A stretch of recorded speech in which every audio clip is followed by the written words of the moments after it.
this lady for a long time, and she's been dressing me for a long time too. So we have a really special topic today. So what we're talking about today actually came out of a quickie that I sent out a couple weeks ago. I sent out an example of a beautiful vintage performance of a dancer with a see-through veil. Now, I've always thought of my veils as either silk or chiffon. And so I titled it that way, and I made some commentary on that, being the virtues of silk versus chiffon.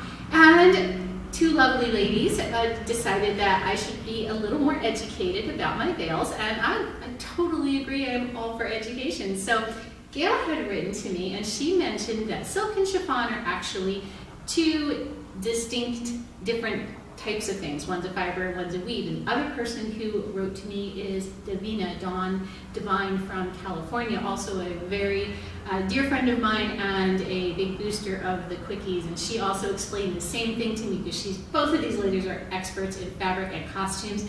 And so we're now going to be experts in our veils too, thanks to them.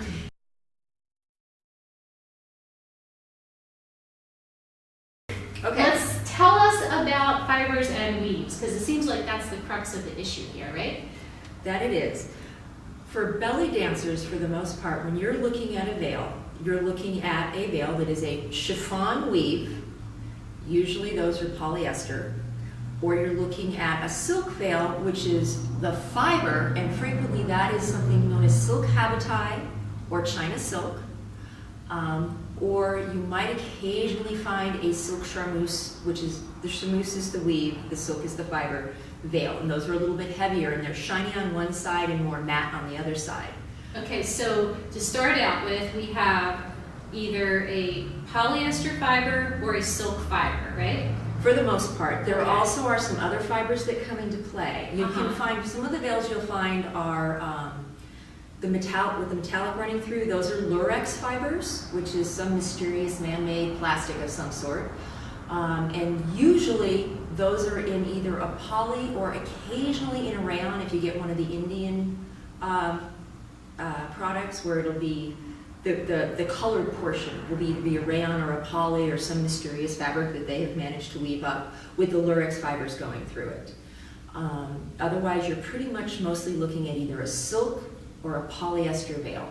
And so silk and poly are our fibers. Fibers, not our weaves.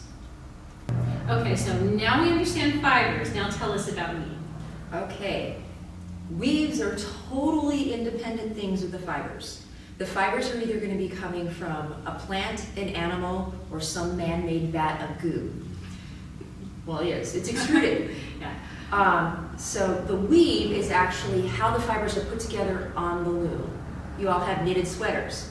Well, knits. We don't use knits in veils. We use weaves. Basically what you're looking at is a warp and a weft being woven together and interlaced. So if you interlaced and made a solid little thing of fibers, that's your weave. Our weaves that we tend to use a lot are, again, the silk habitai is what it's known as, and then the chiffons. And the weaves can be of different weights based on the denier, which is the weight of the fiber that is used in their construction. And don't worry, we're going to show you all of these things, but we have to get our kind of vocabulary down so we understand what we're looking at. So. Right. Because different weaves will do different things. You'll see different opacity based on different weaves. One of the weaves that I brought today to show you guys is a crepe georgette, which is perfectly suited. You probably all have some sort of crepe georgette skirt in your wardrobe that you didn't even know was crepe georgette. You probably thought it was chiffon. It's not. But there's different things out there, and they do different things when you're dancing, and they also do different things as far as care and feeding. Some of the weaves are more stable because they're a little heavier, their fibers are a little stronger. Other weaves are, you know, the ones where you just get the pull automatically and you're like, it happens. It's just that it's a lighter weave and it's more when you play with it. Awesome. So let's go ahead and we're going to start by looking at, let's look at the silks first. Okie dokie. Okay, let's look at some silk veils.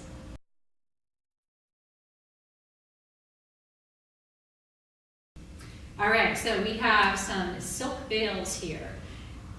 Tell us We about do. these. All right, I brought a selection of silk veils that I know the mummy of. Mummy is what you see, it's not millimeters. When you see silk and it says like 5 mm, 8 mm, or 10 mm, it's mummy. It's how silk is weighted. This is all the same kind of silk. These are all silk habitai or China silk. That's one of the names it's commonly known under. If you do purchase something as China silk, find out the fiber content, because some less than, I guess more nefarious types have been listing China silk and telling you it's a silk veil, but when you read the fine print, it's really 100% polyester. And there is a difference in how poly behaves and how the real fiber behaves. Big difference. So anyway, so first off, we have, Shall I hold your extras for you can you? hold my extras, All thank right. you. I brought all 4-yard veils because I'm super tall and I happen to have all 3 in weights I knew. So the first one, this is 5 mummy. Okay, I don't want to obscure your pretty face, but just to give you guys an idea, that's a 5 mummy. Sort of floats, pretty, has a little thing. Next is an 8 mummy. My personal preference is an 8 or a 10. Not that there's anything wrong with 5s, they all have their places. I tend to do a lot of restaurant work, and I tend to work in a lot of conditions where I have AC and things like that blowing on me, and I find that the lighter weight, it's beautiful, it catches air, until the AC comes on and it lands in your face and you've been sweating and it sticks to you and you don't look so pretty anymore. So anyway, I digress. So the 8 mummy, if you see this one when you go up, it still floats, it comes down a little heavier, because it's a heavier veil. And I'm just catching these kind of in the middle and doing a throw up, or a toss up, excuse me. Sounds bad the other way. We're also going to do some spins so you can see the difference. So this one is a 10 mummy. I've used this in a stage show where I had AC blowing nonstop, and I only got it in the face once, which was really nice because I was able to control it, because when it goes someplace, it goes someplace.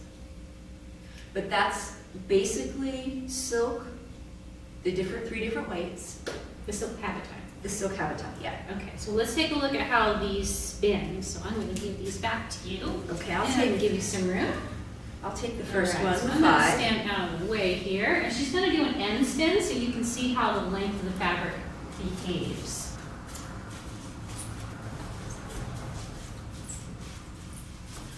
So that's our 5. Good.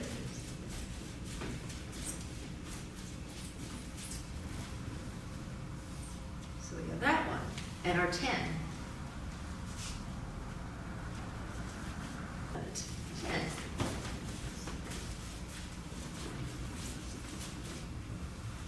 So we can see from those that the lightest one tends to stay close to the body, and the heavier ones, the centrifugal force kind of lets them go out. If you spin long enough If with it them, is. then you can get them away from the body more easily. Right, and it takes a little bit more work with the heavier. Mhm. It's not like, oh. It's like, oh, when you start going over the 10s. Yeah, great. So let's look at the silk chiffon, which started all of this mess. We do have an example of silk chiffon. Yes, thank you, Sasha. So silk chiffon is the lightweight silk. I would be guessing this is a 4 or 5 mummy weight-wise, but it is the chiffon weave.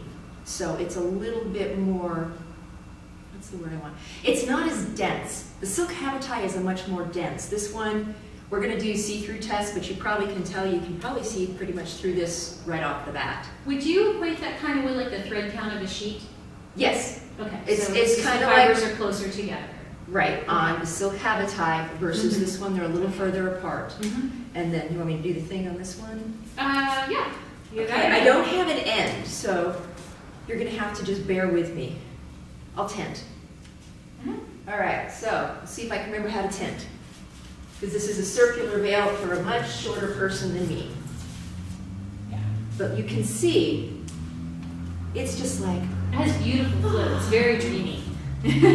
This is what was in the video that that I had sent out, and I said, "Oh, silk or chiffon?" I was thinking this is chiffon, me thinking that it's poly and not silk, and that's what I got corrected on, and which is been the root of all of this explanation. But this has a beautiful float to it, and it's lovely. It floats more nicely, I think, than the other poly style chiffon. I like this particular one after playing with it better than I like the silk habitai of a similar fiber weight. Because this one catches air a little bit better, I think, but it's lighter, but it's weightier, if that makes sense. And it might just be the finish that she's got on it, on the edges, but it's a really, I like this veil. We're keeping your veil, Sasha. Yeah.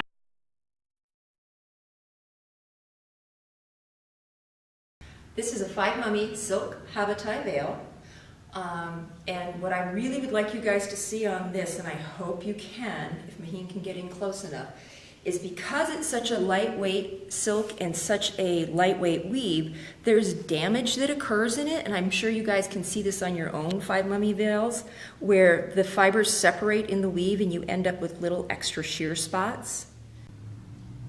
So this is a close-up of the damage that you can see where the weave, the fibers are separating in the weave and creating these damage spots.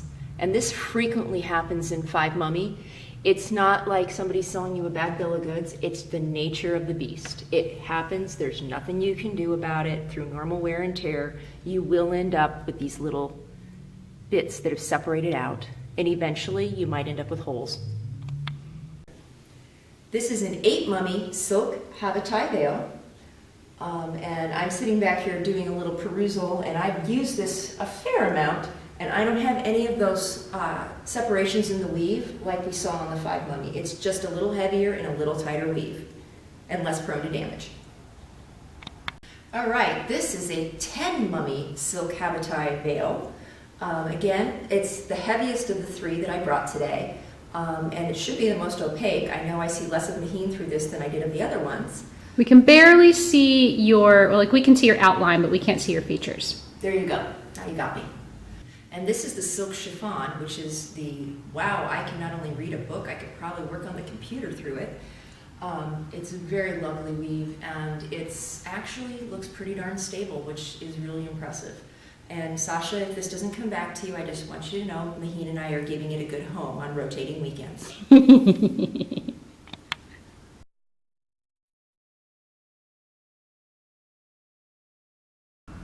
Okay, now we have some poly veils here. Right.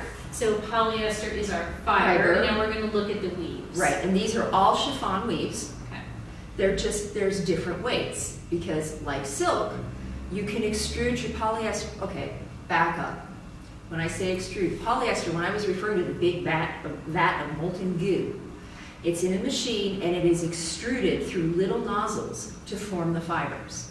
Polyester, since it's made that way, you change the size of your nozzle, you change the diameter and the denier, which is the weight, of your extruded fiber. So when you go to weave, the chiffon weave, you can do it in differing weights. That's why some of you guys have probably purchased the skirts that you can read a book through. They're a poly chiffon.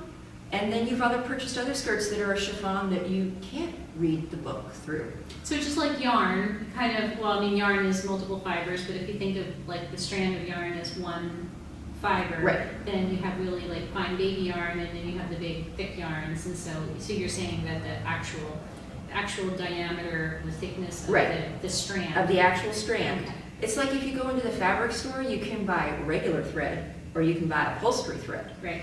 Thicker, thinner, same idea. All right, now we know about our poly fibers. Right. Okay, so we're switched out our chiffon veils. We found some without beaded trim to show you guys. So this one is equally extremely lightweight, so we can do the little drop test like we did before with the other one. So that's a lightweight chiffon doing its thing. This one is a heavier weight. This would be a nice skirt, because it's not the, whoa, it's the, I make a better skirt than a veil, I can Yeah. tell you that. When it goes up, it goes down, and it doesn't have anything weight on the edges. Mm-hmm.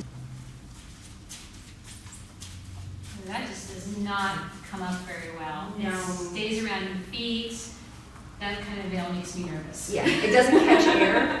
Now, mind you, if you have a trim on the end, they behave differently. Yes. So That's another factor too, but that's for another story. Okay, this one is out, and Well, that one goes up a little better. yeah. It And I'm doesn't not have the loft of silk though. No, but it's not tangling around your feet. Right.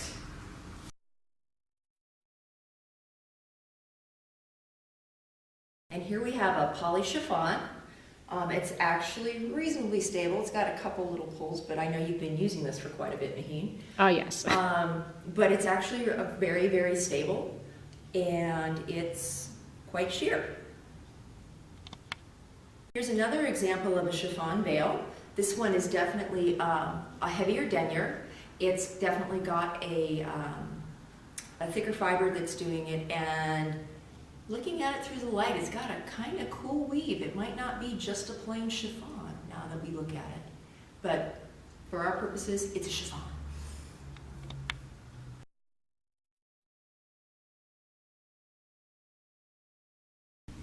Okay, so now we're going to talk about a different weave. We're going to look at crepe.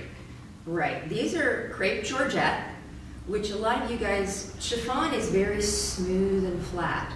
The crepe aspect is like a curl or a loft to the fibers. It's got a kink in it.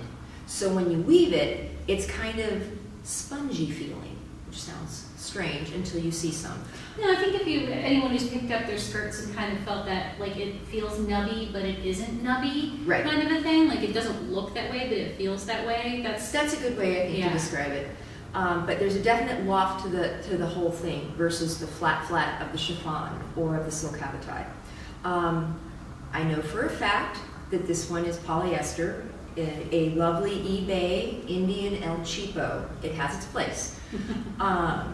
And then this one, I believe, is a silk crepe. I have not tested it to find out. And you say test it.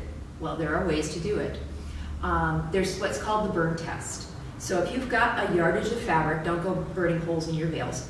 But if you've got fabric yardage, or you can spare an inch or two of something and you really want to know if it is one of the extruded man-mades or if it is a natural occurring in nature fiber, you take a little piece, you go outside or someplace where you won't set off smoke alarms, and you take a lighter and you do a little burn test. What you're looking for is if it's the evil polyester, man-made, extruded type thing, it'll pill up in little round molten plastic balls, for lack of a better term, and get a nice crisp edge. You can test this at home if you've got any spare grosgrain ribbon. For the most part, that's all poly nowadays. You really can't find the good millinery grosgrain anymore.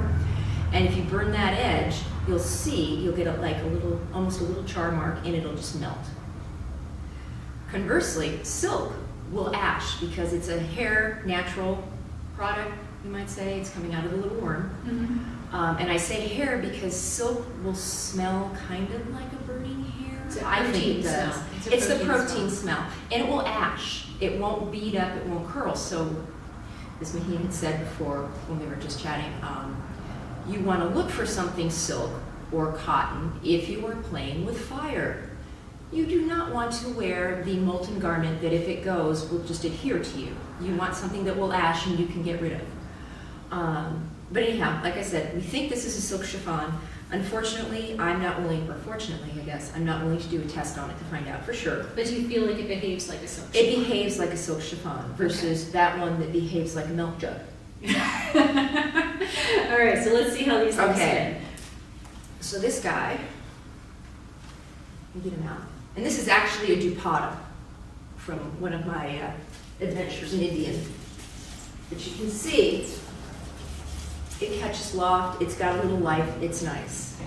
And this one has the additional factor of having an edging on it, Yes. so that will affect it. It will, because I can't do the exact same apples to apples, oranges to oranges. Yeah, that edging really does pull that out quite a bit. Yeah.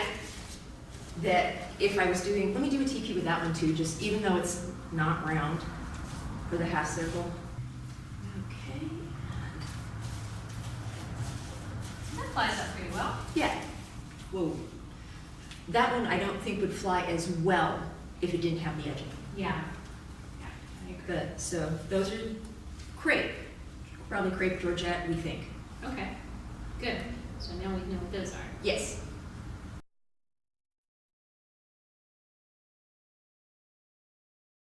And here we have what we think is a silk crepe georgette.